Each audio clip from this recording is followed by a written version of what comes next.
व कश्मीर के गवर्नर थे और गवर्नर भी किसी और ने अपॉइंट नहीं किया, उनको गवर्नर इसी भारतीय जनता पार्टी की सरकार ने उनको अपॉइंट किया था। ध्यान से एनालाइज करें तो एक सबसे बड़ी चीज़ ये है कि उन्होंने सरकार से और गृह मंत्रालय से मांग की थी कि जवानों को ले जाने के लिए विमान दिए जाएँ और हेलीकॉप्टर दिए जाएँ। अगर विमान और हेलीकॉप्टर दिए जाते तो शायद ये हादसा नहीं होता, क्योंकि इंटेलिजेंस इनपुट थे कि जवानों के ऊपर कोई बहुत बड़ा हमला हो सकता है। दूसरी चीज उनके जो खुलासे में आई कि उन्होंने बहुत सारी करप्शन की ऐसी चीजें थी कि प्रधानमंत्री ऑफिस से और उनकी तरफ से ही उनको डायरेक्शन हुआ कि दलालों से मिले, बात करें और दलालों को काम दें, दलालों के थ्रू काम करें।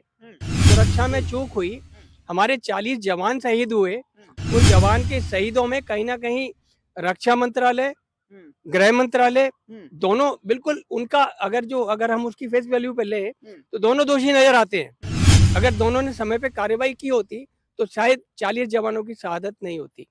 पहली चीज, जो खुलासा और उनका बयान देखें तो इससे तो यही लगता है कि खाने के लिए वो खुद प्रेरित कर रहे हैं। उन्होंने दलालों से उनको बोला कि आप दलालों से मिलिए, दलालों के थ्रू काम करिए, और जितेंद्र सिंह के ऊपर भी आरोप लगाया, जो कि पीएमओ में मंत्री हैं, कि पीएमओ में मंत्री हैं और वो खुद ही दलाली का काम करते हैं। इस वजह से कहीं ना कहीं भारतीय जनता पार्टी कर्नाटक के चुनाव में बहुत अनकंफर्टेबल स्थिति में आ रही थी। इसको दबाने के लिए अब जब किसी चीज को दबाना होता है तो उससे बड़े मुद्दे की जरूरत पड़ती है। अब कोई पार्टी नहीं पलटेगी सत्ता को, जनता पलटेगी, क्योंकि जनता अच्छी तरीके से जान चुकी है। जैसा एक रंगा हुआ शेर होता है ना, वो कभी अपने शेरों के झुंड में उसमें चीता में शामिल हो गया, लेकिन अब कलर उतर जाता है तो वो शेर दिखाई देने लगता है। तो ये सरकार और आज की जो हमारे प्रधानमंत्री हैं, इनका भी कलर उतर गया। अच्छा, अब ये बिल्कुल शेर की तरह दिखाई देने लगे हैं। तो अब जब शेर दिखाई देने लगा है तो जनता को तो पता लग गया कि वायदे सारे झूठे थे, जो बातें आपने की गई सब झूठी थी। आपने तो जनता के लिए कुछ काम ही नहीं किया। आपने नमस्कार, मैं हूं आपके साथ गौरव राजेंद्र और आप देख रहे हैं संचार इंडिया। जी हां, जिस तरीके से देश भर में तमाम खबरों से पहले अगर बात करें, जिस तरीके से ध्यान यूपी में अतीक और अशरफ की हत्या पर जाता है, उससे पहले सतपाल मलिक यानी गवर्नर ऑफ जम्मू कश्मीर ने एक सनसनीखेज खुलासा यानी कि एक इंटरव्यू में उन्होंने कहा, जो कहा उसको लेकर जो है खुलासे से सरकार कहीं न कहीं पसीना-पसीना हो गई। लेकिन सबसे बड़ा सवाल ये उठता है कि उनकी खुलासे का असर किसी भी न्यूज़ प्लेटफ़ॉर्म पर नहीं दिखा। किसी भी देश में बड़े-बड़े पत्रकार, बड़े-बड़े न्यूज़ मीडिया यानी इलेक्ट्रॉनिक मीडिया हो, चाहे वो प्रिंट मीडिया हो, खबर हेडलाइंस बननी चाहिए थी, लेकिन वो नहीं बनी।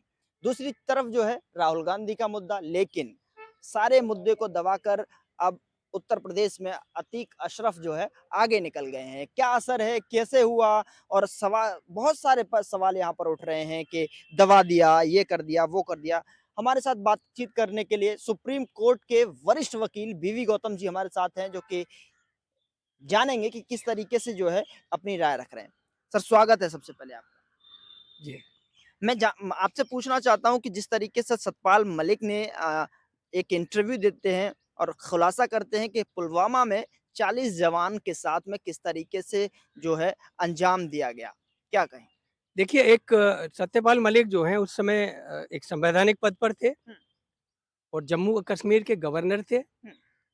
और गवर्नर भी किसी और ने अपॉइंट नहीं किया, उनको गवर्नर इसी भारतीय जनता पार्टी की सरकार ने उनको अपॉइंट किया था। उनको एक संवैधानिक जिम्मेदारी दी थी और एक आदमी उनका जो खुलासा उन्होंने किया, जो बातें बताई, आप उनको अगर ध्यान से एनालाइज करें तो एक सबसे बड़ी चीज ये है कि उन्होंने सरकार से और गृह मंत्रालय से मांग की थी कि जवानों को ले जाने के लिए विमान दिए जाएं और हेलीकॉप्टर दिए जाएं। अगर विमान और हेलीकॉप्टर दिए जाते तो शायद ये हादसा नहीं होता, क्योंकि इंटेलिजेंस इनपुट थे कि जवानों के ऊपर कोई बहुत बड़ा हमला हो सकता है। दूसरी चीज उनके जो खुलासे में आई कि उन्होंने बहुत सारी करप्शन की ऐसी चीजें थी कि प्रधानमंत्री ऑफिस से और उनकी तरफ से ही उनको डायरेक्शन हुआ कि दलालों से मिले, बात करें और दलालों को काम दें, दलालों के थ्रू काम करें। तो उन्होंने दलालों के थ्रू काम करने से मना कर दिया। तो उन्होंने दो चीज कही, एक तो ये कि कहीं ना कहीं जो सुरक्षा में चूक हुई, हमारे 40 जवान शहीद हुए।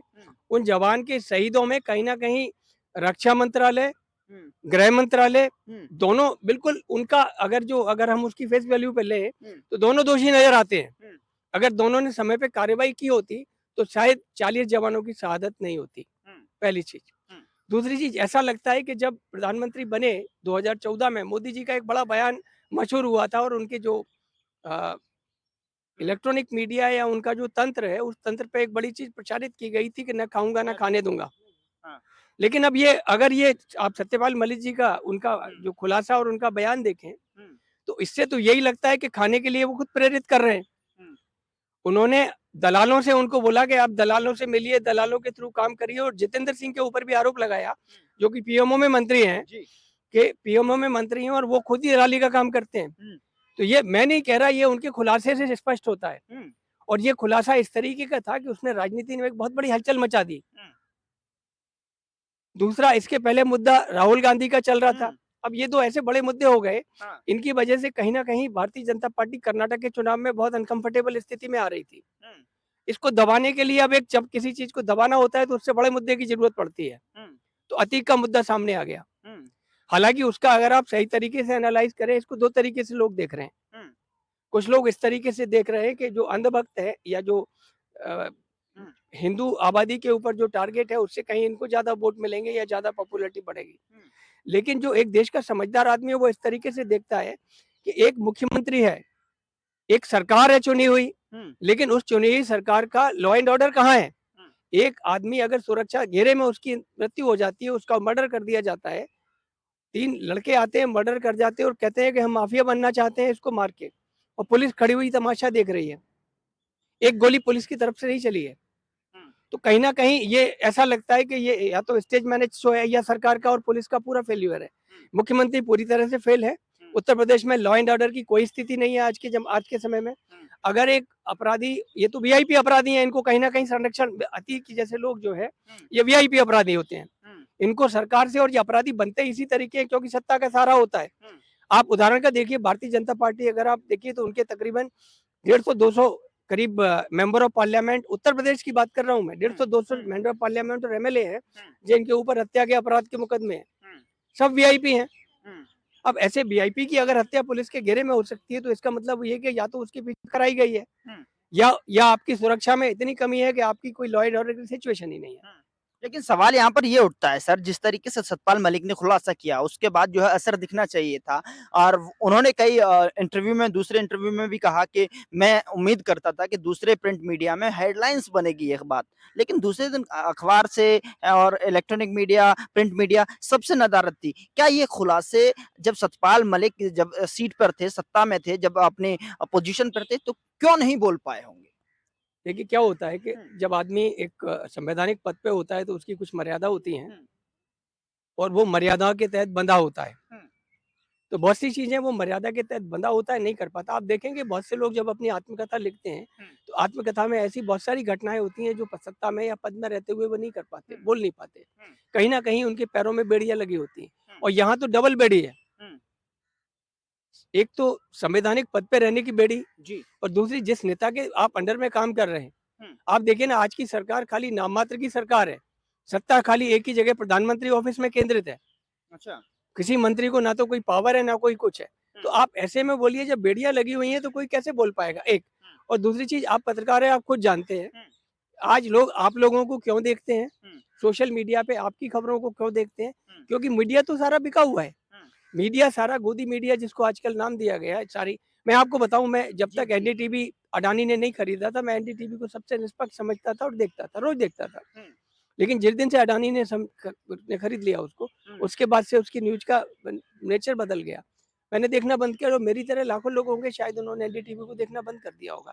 तो अब उन न्यूज को देखते कितने लोग हैं? शायद आपके व्यूअरशिप उन लोगों से ज्यादा है, क्योंकि आप कहीं ना कहीं सच्चाई रखने की कोशिश करते हैं, लेकिन उसमें सच्चाई नहीं है, वो तो एक स्पॉन्सर्ड खबर है।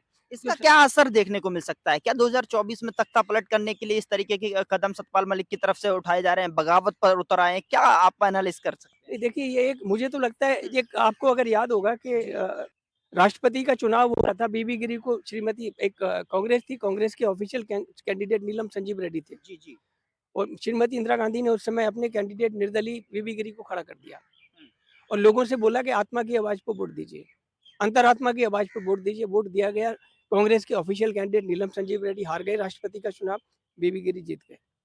तो आज भी स्थिति ये है कि मुझे लगता है कि ये शायद सारे दलों को सोचना चाहिए। ऐसा नहीं है, भारतीय जनता पार्टी में भी 70-80% लोग कसमसा रहे हैं। उनकी आत्मा उनको कचोट रही है कि वो क्या कर रहे हैं। वो जनता के भले के लिए चुन के आए हैं, उनको जनता ने चुना है, एमएलए या एमपी या मंत्री बने उसकी वजह से, लेकिन क्या वो अपनी ड्यूटी को निष्पक्ष तरीके से कर पाए? अब लड़ाई ये राजनीतिक लड़ाई नहीं रह गई है। अब कर्नाटका से आपको इसका असर दिखाई देना चाहिए। ये लड़ाई जनता और आज की सत्ता के बीच में है। अब कोई पार्टी नहीं पलटेगी सत्ता को, जनता पलटेगी, क्योंकि जनता अच्छी तरीके से जान चुकी है। जैसा एक रंगा हुआ शेर होता है ना, वो कभी अपने शेरों के झुंड में उसमें चीता में शामिल हो गया, लेकिन अब कलर उतर जाता है तो वो शेर दिखाई देने लगता है। तो ये सरकार और आज की जो हमारे प्रधानमंत्री हैं, इनका भी कलर उतर गया। अच्छा। अब ये बिल्कुल शेर की तरह दिखाई देने लगे हैं।